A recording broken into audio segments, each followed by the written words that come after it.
Good morning, जय महाराष्ट्र. तर आमचा अचानक प्लॅन झाला लोणावळ्याला जायचा आणि लोणावळ्याला जाताना इथे फेमस ड्रायफ्रूट समोसा मिळतो, तो खाण्यासाठी इथे थांबलो. लोणावळ्याला जायच्या आधी आम्हाला कारल्याच्या एकविरीचं दर्शन घ्यायचं होतं, कारण का खूप वर्षांनी गेलो होतो आणि देवीसाठी मस्त अशी ओटी सुद्धा घेतली. आणि डोंगर चढताना थोडाफार दम लागत होता, पण तिकडे पोहोचल्यानंतर खूप छान वाटलं.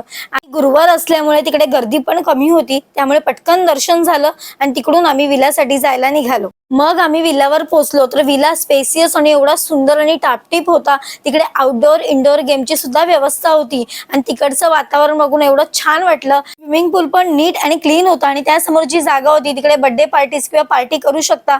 आणि खूप वर्षांनी मी कॅरम खेळत होती, त्यामुळे खूप मज्जा येत होती. सो कृषिकाही आम्हाला कंपनी देत होती.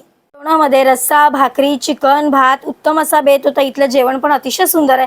संध्याकाळचा व्ह्यू बघितला तर एकदम भारीच होता. आणि संकेत दादांनी कृषिकाच्या बर्थडेसाठी सुंदर असं डेकोरेशन केलं होतं. तर अशा पद्धतीने कृषिकाचा बर्थडे सेलिब्रेट करण्यात आला. की एकदा विल्याला व्हिजिट करा. आणि आजचा व्हिडिओ कसा वाटला कमेंटमध्ये नक्की सांगा. भेटू उद्याच्या व्हिडिओमध्ये. चला बाय.